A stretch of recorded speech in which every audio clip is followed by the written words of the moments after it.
Welcome to Lata cooking channel. ಸೊಪ್ಪು ಮತ್ತು ಮೊಳಕೆ ಕಟ್ಟಿದ ಹುರುಳಿಕಾಳು ಬಸ್ಸಾಂಬಾರು ಹೇಗೆ ಮಾಡೋದು ಅಂತ ನೋಡೋಣ.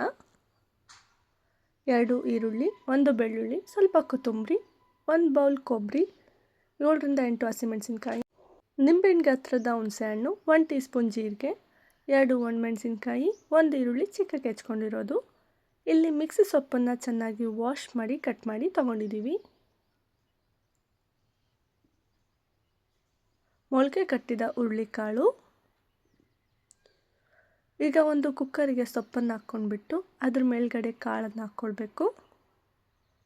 ಅದಕ್ಕೆ ಸ್ವಲ್ಪ ಉಪ್ಪು ಹಾಕ್ಕೊಂಡು ನೀರು ಆ್ಯಡ್ ಮಾಡ್ಕೊಂಡ್ಬಿಟ್ಟು 1 ವಿಷಲ್ ಬರೋ ತನಕ ಕೂಗಿಸ್ಕೋಬೇಕು.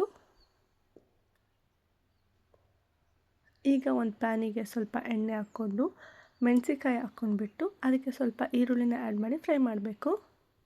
ನಂತರ ಅದಕ್ಕೆ ಸ್ವಲ್ಪ ಬೆಳ್ಳುಳ್ಳಿ, ಕೊಬ್ಬರಿ, ಜೀರಿಗೆ ಹಾಕ್ಕೊಂಡು ಫ್ರೈ ಮಾಡ್ಕೋಬೇಕು. ಅದೆಲ್ಲ ಫ್ರೈ ಆದಮೇಲೆ ಒಂದು ಮಿಕ್ಸಿ ಜಾರಿಗೆ ಹಾಕ್ಕೊಳ್ಬೇಕು. ಅದಕ್ಕೆ ಸ್ವಲ್ಪ ಹುಣಸೆ ರಸ, ನಾವು ಬೇಯಿಸ್ಕೊಳಕ್ಕೆ ಇಟ್ಟಿದ್ವಲ್ಲ ನೋಡಿ ಬೆಂದಿದೆ ಚೆನ್ನಾಗಿ, ಕಾಳೆಲ್ಲ ಎಷ್ಟು ಚೆನ್ನಾಗಿ ಬಂದಿದೆ ಅಂತ ನೋಡಿ. ಈಗ ಅದರಲ್ಲೇ ಒಂದು ಸ್ವಲ್ಪನ ನಾನು ರುಬ್ಕೊಳ್ಳೋದಕ್ಕೆ ತಗೋತೀನಿ. ಮಸಾಲ ರುಬ್ಕೊಂಡಾಯಿತು. ಈಗ ಇದು ಬಸ್ತಿಟ್ಕೊಂಡಿರೋ ಸೊಪ್ಪು, ಇದು ಬಸ್ತು ತೆಗೆದಿರುವಂಥ ನೀರು. ಈಗ ಒಂದು ಪ್ಯಾನಿಗೆ ಸ್ವಲ್ಪ ಎಣ್ಣೆ, ಸಾಸಿವೆ, ಮೆಣಸಿನ್ಕಾಯಿ ಹಾಕ್ಕೊಳ್ಬೇಕು. ನಾನಿಲ್ಲಿ ಹಸಿಮೆಣಸಿನ್ಕಾಯಿ ಮತ್ತು ಒಣಮೆಣಸಿನ್ಕಾಯಿ ಎರಡನ್ನೂ ಹಾಕ್ಕೊಂಡಿದ್ದೀವಿ. ನಿಮಗೆ ಖಾರಕ್ಕೆ ತಕ್ಕಂಗೆ ಹಾಕ್ಕೊಳ್ಳಿ.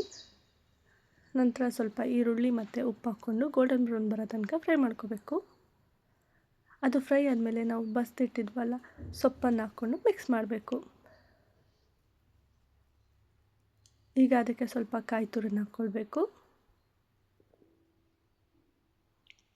ಸಾಂಬಾರಿಗೆ ಒಗ್ಗರಣೆ ಹಾಕ್ಕೊಳ್ಳೋದು. ಒಂದು ಪಾತ್ರೆಗೆ ಸ್ವಲ್ಪ ಎಣ್ಣೆ, ಸಾಸಿವೆ, ಈರುಳ್ಳಿನ ಹಾಕ್ಕೊಂಡು ಫ್ರೈ ಮಾಡಬೇಕು. ಅದಕ್ಕೆ ರುಬ್ಬಿಟ್ಕೊಂಡಿರೋ ಮಸಾಲಾನ ಆ್ಯಡ್ ಮಾಡಬೇಕು.